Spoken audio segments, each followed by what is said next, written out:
esta oportunidad vamos a ver el video de la alocución del candidato presidencial Iván Cepeda en Madrid, España, en el que da un discurso de media hora, pero no solamente vamos a ver este discurso de Iván Cepeda, yo también quiero que hagamos una comparación del discurso, precisamente de la calidad del discurso, de la dicción, de la manera como se expresa y principalmente cuáles son las ideas en comparación con un candidato como por ejemplo Abelardo de la Espriella, que es el candidato del uribismo, que sería quizás el segundo en las encuestas. Entonces vamos a prestarle atención un poco al discurso de Iván Cepeda. Un discurso que he titulado de la siguiente manera: solo un gran movimiento global podrá detener a la extrema derecha neofascista. Gracias por apoyarnos cuando hemos afrontado la violencia estatal y la persecución por oponernos a los gobiernos de la extrema derecha. Gracias por apoyarnos ahora que somos el primer gobierno verdaderamente del cambio social. Triunfaremos a pesar de la campaña sistemática que hoy despliegan la extrema derecha nacional e internacional, empeñadas en desestabilizar nuestro gobierno y someterlo, incluso apelando a la agresión y a la intervención militar. Como ustedes comprenderán, no puedo omitir esta noche consagrar esta reflexión a la agresión militar de Estados Unidos en Venezuela, su significado y consecuencias. Y lo primero que debo decir con franqueza y claridad desde este escenario internacional, decirlo aquí y ahora, que nadie se haga ilusiones, que no se equivoquen. A nuestro gobierno y a nuestro pueblo no lograrán arrodillarlo ni doblegarlo mediante insultos, presiones, amenazas o acciones militares. No somos una colonia, ni un protectorado de Estados Unidos. Ni siquiera somos uno de los gobiernos incondicionales de esta potencia en nuestra región. No provenimos de ciertos sectores de la élite colombiana acostumbrados a la sumisión y a besar la mano de quien los desprecia. Debo decir a quienes desde un cómodo simplismo reducen lo ocurrido en Venezuela al derrocamiento de un dictador, que ignoran con ingenuidad o perversidad los verdaderos peligros que enfrentan hoy nuestros pueblos con esta nueva afrenta del gobierno del presidente Donald Trump. Debemos ser conscientes: sin paz, sin legalidad internacional y sin estabilidad, justamente tres condiciones básicas que resultan severamente lesionadas por la intervención estadounidense, no hay comercio, no hay prosperidad posible, no hay seguridad para nadie. Es necesario preservar a América Latina como zona de paz. En Colombia conocemos bien, demasiado bien, los métodos que han empleado los gobiernos de Estados Unidos durante 2 siglos para intervenir en nuestro territorio. También conocemos hasta la saciedad los efectos de esos métodos: el saqueo cruento de nuestras riquezas naturales, que han hecho los empresarios y las grandes empresas multinacionales de Estados Unidos en nuestro territorio impunemente, la intensificación de las violencias y las masivas violaciones a los derechos humanos que han dejado mal contadas hasta el momento 10 millones de víctimas, el empobrecimiento de la población, especialmente de la población rural. Colombia ha sido durante décadas el laboratorio y la plataforma de la injerencia política, militar y económica estadounidense en América Latina. Digo laboratorio y plataforma porque en nuestro país, para solo hablar de la injerencia militar, se ensayaron, aplicaron y luego exportaron toda clase de métodos de guerra, como el bombardeo con napalm contra las poblaciones campesinas, como ocurrió en Villarrica, Tolima, en la década de 1960. El genocidio, como el perpetrado contra la gloriosa Unión Patriótica, la práctica de la tortura, la desaparición forzada, la guerra psicológica, la creación de la doctrina de seguridad nacional, la tesis del enemigo interno, el nefasto Plan Colombia, el conteo de cuerpos o falsos positivos, la llamada guerra contra el terrorismo, la financiación del paramilitarismo y sus masacres por parte de las compañías multinacionales, la promoción de la industria del mercenariato, para solo mencionar algunos de esos terribles métodos. Aquí en este punto es importante aclarar y resaltar que Iván Cepeda se estaba refiriendo a la empresa Chiquita Brands, que hace muchos años se llamó primero la United Free Company.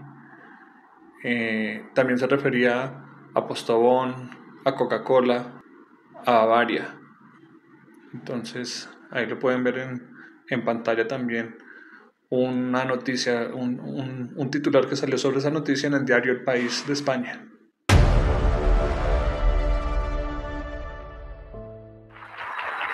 Todas esas modalidades fueron consignadas, aprendidas y aplicadas a través de manuales de guerra, formación en la Escuela de las Américas y misiones militares estadounidenses. Pero entre todas esas doctrinas y prácticas, tal vez la que peores secuelas ha traído es la llamada guerra contra las drogas, que ha demostrado que el remedio puede ser peor que la enfermedad, o incluso que el remedio es la enfermedad misma. Colombia lleva más de medio siglo de ser un gigantesco laboratorio de una política criminal cuya más grande consecuencia es que la práctica de la guerra, que se sabe condenada al fracaso, conduce al fortalecimiento de las estructuras del narcotráfico. Llevamos mal contadas 6 generaciones de organizaciones, redes, ejércitos y clanes narcotraficantes. Esa guerra, como lo hemos visto por estos días, en el caso de la intervención en Venezuela, ha sido utilizada como el gran pretexto para otros fines estratégicos, como el saqueo de nuestros recursos naturales y en particular el petróleo. Esta fracasada guerra ha costado en nuestro caso la erosión de la democracia, la degradación de las instituciones, la destrucción del campesinado, la concentración de la tierra como parte del lavado de activos, la perversión del sistema financiero, el crecimiento exponencial de la corrupción en el Estado y la descomposición de la ética pública.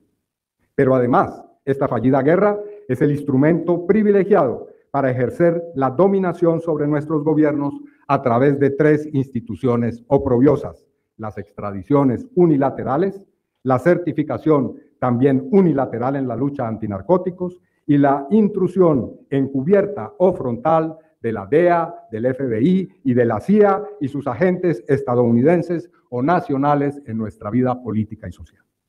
Y el colmo de la desvergüenza de esta guerra y sus peores métodos es que su más fanático defensor en Colombia, el expresidente Álvaro Uribe Vélez, junto a su hermano Santiago, condenado hoy por la justicia colombiana a 28 años de cárcel, construyeron su poderío económico.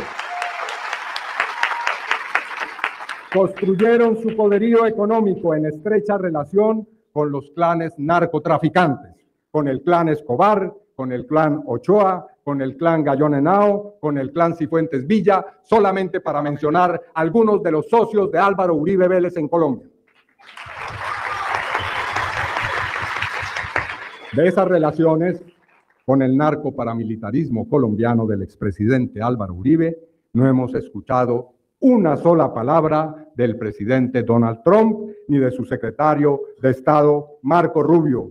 Mutismo cómplice absoluto con el narcotráfico colombiano. Lo reitero, bajo mi gobierno haré todos los esfuerzos necesarios para replantear ese viejo paradigma, para poner en la agenda del debate internacional este flagelo que ya es global y para buscar un modelo diferente, muy diferente, de tratamiento del problema de las drogas de uso ilícito, que releve a nuestra nación de la carga exclusiva de resolverlo a costa del daño ambiental, del deterioro del territorio y del sufrimiento de nuestra población. Pero hablemos ahora del presente. En los últimos años hemos asistido al surgimiento de una suerte de internacional de la extrema derecha. En esta etapa de decadencia del neoliberalismo y de crisis del poder imperial estadounidense, la extrema derecha ha asumido una nueva forma histórica. Se ha convertido en una internacional neofascista. ¿Y esto qué significa? Significa que esa corriente se nutre de las expresiones más retrógradas, instrumentales, violentas, corruptas y discriminatorias que ha conocido la humanidad. El desprecio por los pobres y los excluidos, la aporofobia, para decirlo en el lenguaje de una filósofa española, Adela Cortina, la xenofobia y el odio a migrantes y extranjeros, la misoginia, la homofobia y el racismo de Estado, la depredación sistemática de la naturaleza, el autoritarismo, la obsesión por la violencia, el genocidio, el militarismo y el fetichismo de las armas.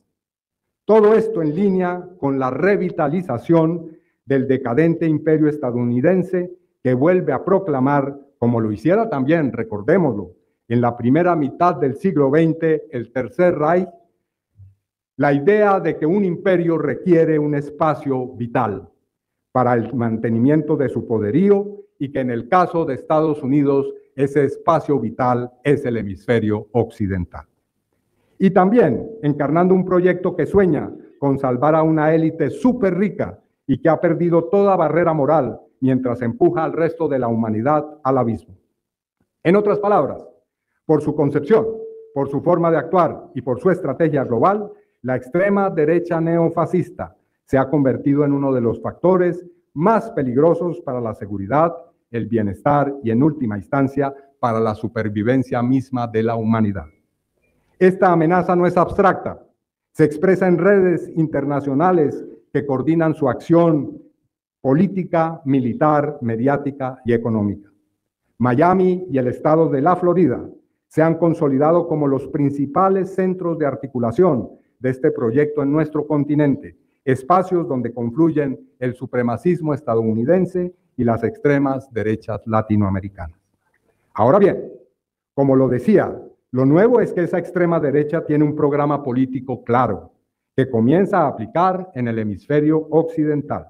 El pasado mes de noviembre ocurrió un hecho trascendental que ha pasado prácticamente desapercibido y que explica la lógica de lo que estamos viendo hoy.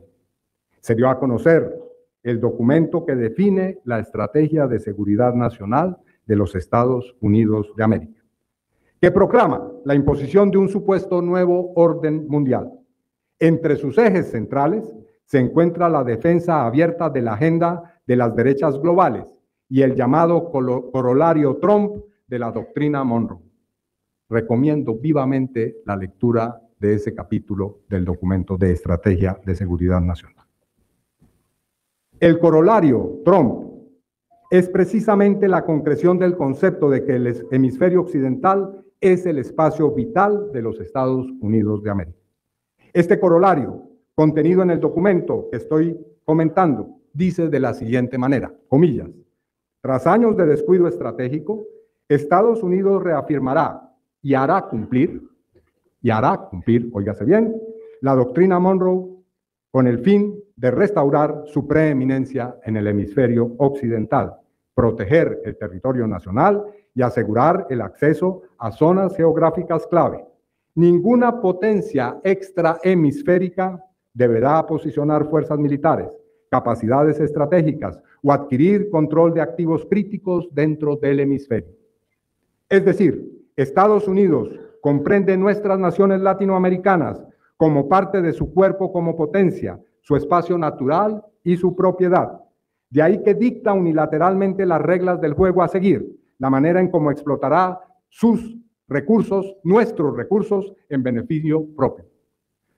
Para este fin, óigase bien, dice el corolario, habrá reajustes del despliegue militar para controlar puntos estratégicos, vías marítimas y el espacio aéreo, diplomacia comercial, que implica toda clase de presiones y chantajes comerciales y arancelarios. Esa vieja doctrina intervencionista, reforzada por Trump, divide las naciones en general y las latinoamericanas en especial en dos categorías: los gobiernos sumisos y funcionales a sus intereses y aquellos que se portan mal, es decir, que son soberanos y tienen una visión distinta a la suya. Esa doctrina se arroga entonces la potestad de elegir qué tipo de gobiernos se crean en la región, promover que los gobiernos del hemisferio cooperen con Estados Unidos contra el narcoterrorismo, garantizar el acceso continuado a ubicaciones estratégicas, cambiar gobiernos soberanos, ya sea mediante el uso directo de la fuerza o a través de las formas más burdas de intervención, presión y chantaje. Todo ello al precio de liquidar el derecho internacional, vaciar de contenido sus instituciones y convertir los procedimientos democráticos en meros rituales sin fuerza vinculante. Según esta lógica, los gobiernos que se porten mal, es decir, aquellos que como el nuestro ejerzan la soberanía y no obedezcan dócilmente, serán castigados. Se les exige someterse a la exacción ilimitada de los recursos naturales, de sus fuentes de energía y de sus sistemas alimentarios. Quienes no acepten este destino serán desestabilizados, derrocados o destruidos. Este proyecto también busca imponer relaciones de exclusividad con Estados Unidos, liquidar los procesos de integración continental y bloquear la construcción del sur global. Solo se admite la subordinación a dos políticas centrales, la llamada guerra contra las drogas y la contención violenta de las migraciones. Para ello no basta la obediencia, se exige colaboración activa, convertir territorios en campos de concentración para migrantes, en vertederos de desechos y de basura industrial o nuclear, o en zonas de saqueo minero y ambiental. Amigas y amigos, este proyecto de muerte masiva no es el futuro que queremos para nuestras sociedades y nos opondremos a él con toda nuestra fuerza, nuestra energía y nuestra imaginación hasta derrotarlo en todos los rincones del planeta.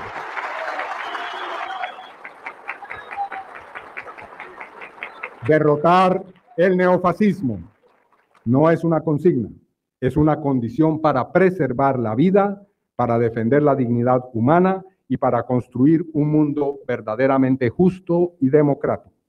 Necesitamos forjar un gran movimiento global para enfrentar y derrotar a la internacional del neofascismo. Unir a las fuerzas progresistas, a los movimientos sociales, a los pueblos ancestrales, a todas las expresiones democráticas del mundo dispuestas a frenar este proyecto devastador, incluyendo al propio pueblo estadounidense. Como lo dijo el gran historiador de las luchas del pueblo estadounidense, Howard Zinn, nunca debemos olvidar, comillas, que la historia de Estados Unidos no es solo la historia de sus presidentes, sino de su gente que resistió. Desde Colombia, estamos listos a asumir nuestra responsabilidad en esta tarea global. No será la primera vez que enfrentemos las estrategias de dominación estadounidense, ni de la extrema derecha. En eso tenemos larga experiencia.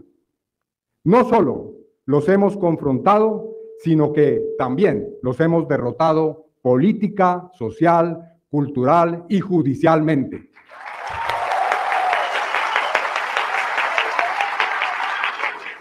Nos oponemos firmemente como Estado, tanto al ataque ilegal e ilegítimo contra cualquier Estado soberano, como a la doctrina Monroe y a su corolario. Y seguiremos trabajando para que nuestro continente, donde hasta hoy no ha habido grandes conflictos armados transnacionales, se mantenga como zona de paz.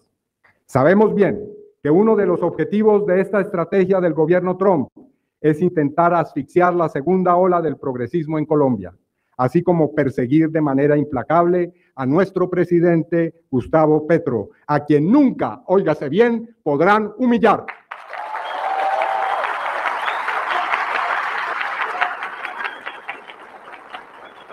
Nuestro gobierno quiere la mejor relación con el pueblo estadounidense, pero sobre las bases del respeto mutuo y la dignidad.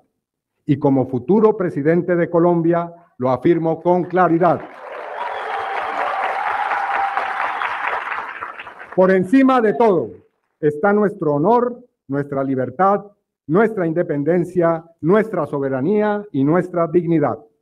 Y así lo digo, compañeras y compañeros, como futuro presidente de Colombia, porque al lado del pueblo colombiano vamos a triunfar este año.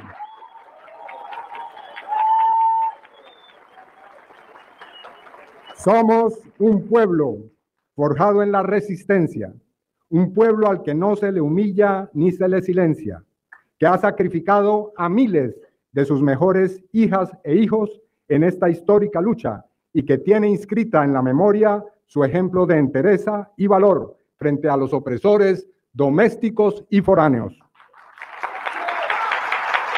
Por eso decimos, compañeras y compañeros, ¡viva Colombia, nación soberana y libre!